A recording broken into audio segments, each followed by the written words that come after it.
You are cold right now. Somewhere in your house, a thermostat is quietly fighting a war on your behalf. You barely notice it. You just reach for a switch, and warmth arrives like magic. But strip that switch away. Strip away the walls, the blankets, the heating vents. Send yourself back 100,000 years into a world where winter could last for months and the temperature could drop far below anything you have ever felt. How did your ancestors survive that? The obvious answer is fire. The obvious answer is fur. But the real answer is far stranger, and it did not just live outside their bodies. It lived inside them. Think about the last time you felt truly cold. Your shoulders rose. Your arms crossed. Your skin tightened into tiny bumps, one after another, as if your body was trying to do something it no longer remembers how to finish. That reaction is ancient. It is older than language, older than clothing, older than fire itself. It is a leftover instruction from a body built for a world that no longer exists. And once you understand where that instruction came from, you will never look at a shiver the same way again. Start with the world your earliest ancestors were born into. Africa, millions of years ago, was warm. It was forgiving. Early hominins did not need much protection from the cold because the cold rarely came looking for them. But evolution does not stop at comfort. Around 2 million years ago, some of your ancestors began moving. They left the warm cradle of the continent and pushed into Europe and Asia, into landscapes that had never felt an African summer. Winters there were not gentle. They were brutal, sustained, and completely unforgiving to a body designed for heat, not cold. This is where the story gets strange, because the body did not simply endure the cold. It began to change shape. Anthropologist Christopher Ruff spent years studying the skeletons of ancient humans who lived in these colder climates, and he found reshaped how scientists think about the human form. Bodies that evolved in colder regions were built differently than bodies that evolved in warmer ones. Shorter limbs, stockier torsos, wider hips and shoulders relative to height. This is not random variation. It is physics wearing skin. A short, wide body loses heat more slowly than a tall, narrow one. Less surface area means less exposed skin, which means less heat escaping into the freezing air. A tall, slender body, on the other hand, is a heat-releasing machine, perfect for a hot climate where the danger is overheating, not freezing. Scientists call this general pattern Bergmann's rule and Allen's rule, named after the researchers who first noticed that animals in colder climates tend to be bulkier with shorter limbs, while animals in warmer climates tend to be leaner with longer ones. Your ancestors were not exempt from this rule. Their bones tell the story even now, thousands of years later, buried in soil and dug up by careful hands. But this is only the beginning of how strange the truth becomes, because shape alone would not have been enough. Something inside the body itself had to work differently too. Have you ever wondered why a small child can play outside in the cold far longer than an adult before they start complaining? Or why some people seem to run warm while others are always reaching for a sweater? Part of the answer lies in a special kind of fat most people have never heard of. It is called brown fat. And unlike the fat your body stores for energy, brown fat exists for one purpose only. It burns to create heat. Researcher Kara Okabok has spent years studying how the human body generates warmth from the inside, and her work took her to one of the coldest inhabited places on Earth, among reindeer herders in the Arctic who spend entire seasons exposed to extreme cold. What she found was remarkable. The bodies of people regularly exposed to harsh cold did not simply tolerate it. Their metabolisms adapted. Brown fat activity increased. Internal heat production rose to meet the demand of the environment, almost as if the body was recalibrating itself to a colder version of survival. Now push that discovery back in time. If modern humans living in extreme cold today show this kind of internal adaptation, it is not unreasonable to think your ancient ancestors experienced something similar, perhaps even more intensely, since they had no heated homes to retreat into at the end of the day. Their bodies were the shelter, Their metabolism was the furnace, and it never fully shut off. This raises an uncomfortable question. If the body was already adapting internally, why did your ancestors also need fire? Why did they need clothing at all? Because biology alone was never going to be enough, not against an ice age. Roughly 1 million years ago, evidence shows that early humans were beginning to control fire in a consistent way, not just using flames they stumbled upon, but tending them, feeding them, keeping them alive through the night. This was not a small technological leap. This was the difference between exposure and survival. A fire did more than radiate heat. It pushed back the darkness where predators waited. It softened food, which in turn changed digestion, which some researchers argue even influenced brain development over time. Warmth became more than comfort. It became a foundation for nearly everything that followed. But fire could not travel with you. Fire could not wrap around your shoulders while you tracked a herd of animals across a frozen plain. For that, your ancestors needed something else entirely, something that seems painfully obvious now, but was, at the time, one of the greatest inventions in human history: clothing. Here is where the story takes its first truly surprising turn. Because clothing is far older than most people assume, and scientists did not figure this out by finding ancient garments preserved in ice. Fabric rots, fur disintegrates, almost nothing survives tens of thousands of years intact. So how could anyone possibly know when clothing began? The answer came from something much smaller and far less expected: lice. Researchers studying the genetic divergence between head lice and body lice discovered something remarkable. Body lice, unlike head lice, live in clothing, not hair. They cannot survive without fabric to cling to.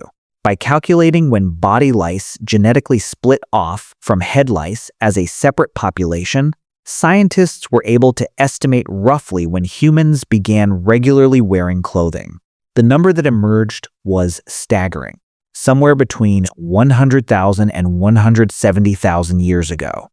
Long before written history, long before agriculture, your ancestors were already wrapping themselves in something to survive the cold.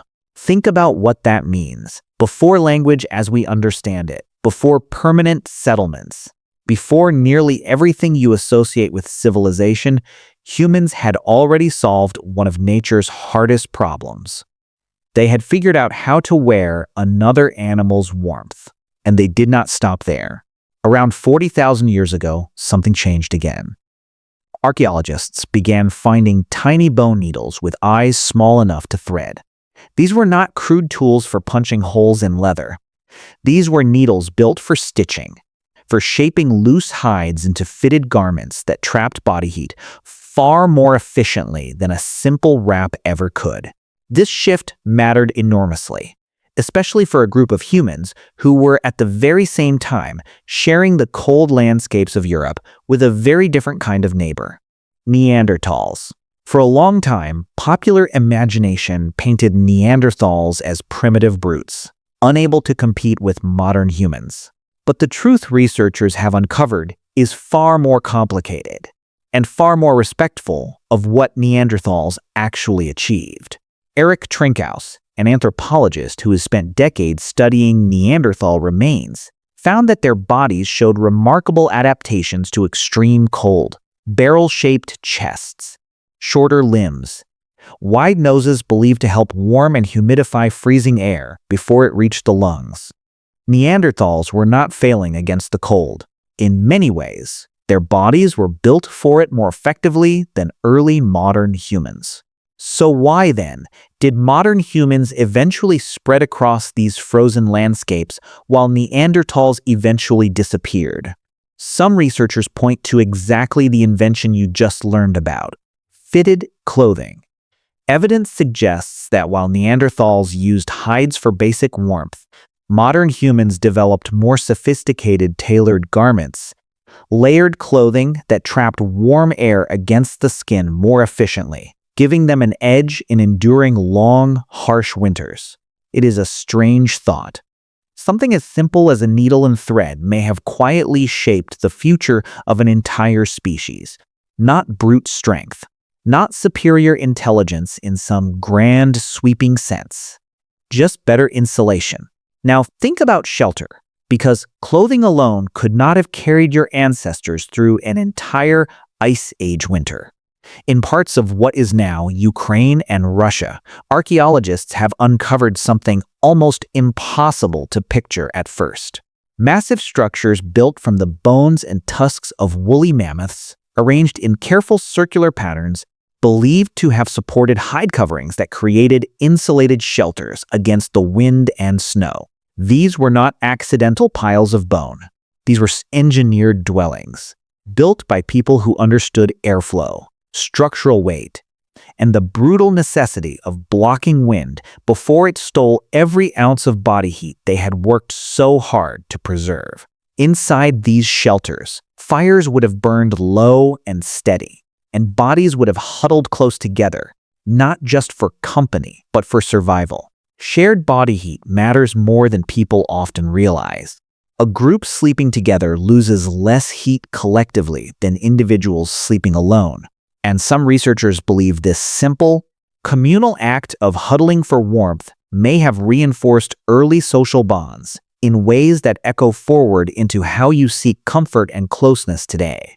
Doesn't that feel familiar? The instinct to move closer to someone when you are cold. The comfort of shared warmth on a freezing night. That is not just modern affection.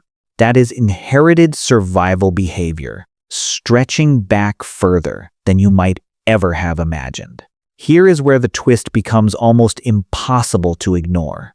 Because everything described so far, the body shape, the brown fat, the fire, the clothing, the shelters, all of it points toward one uncomfortable truth. Cold did not just challenge your ancestors. Cold shaped them. It shaped their bones. It shaped their behavior. It shaped the tools they invented and the way they bonded with one another. Winter was not simply an obstacle to survive. It was, in a very real sense, one of the forces that built the human body and human society as you know them today. And the strangest part is that traces of all of this still live inside you, right now, whether you have ever noticed or not. Remember those goosebumps mentioned earlier? That reflex is called piloerection, and it exists because your distant ancestors, far before they were even human, had enough body hair for it to matter. When those tiny muscles at the base of each hair follicle contracted, the hair would stand up, trapping a thin layer of warm air close to the skin. It worked beautifully for a body covered in thick fur. But you are not covered in thick fur. You have not been for a very long time. And yet the reflex remains, firing uselessly every time you step into the cold, a tiny relic of a survival system your body has not yet deleted from its programming. Isn't that strange? Your body is still trying to fluff up fur that disappeared tens of thousands of years ago. Shivering works similarly. When your muscles begin to tremble in the cold, they are rapidly contracting and relaxing, generating heat as a byproduct, an emergency response your ancestors relied on constantly before clothing and shelter became reliable enough to prevent the need. Your brown fat, the same kind studied among those Arctic herders, still activates today when your body senses prolonged cold, quietly burning energy to produce warmth, just as it likely did for humans huddled inside mammoth bone shelters thousands of generations ago. You carry an Ice Age survival kit inside your own body, and you have probably never once thought to thank it. Consider, too, how deeply this history is buried in modern habits that feel completely unrelated to survival. The comfort of a heavy blanket, the instinct to wear more layers rather than fewer when uncertain about the weather, the almost universal craving for warm food and warm drinks the moment temperatures drop. None of this is simply cultural preference. It is echo. It is memory, written not in words but in behavior, passed down from people who understood, on a level far more urgent than convenience.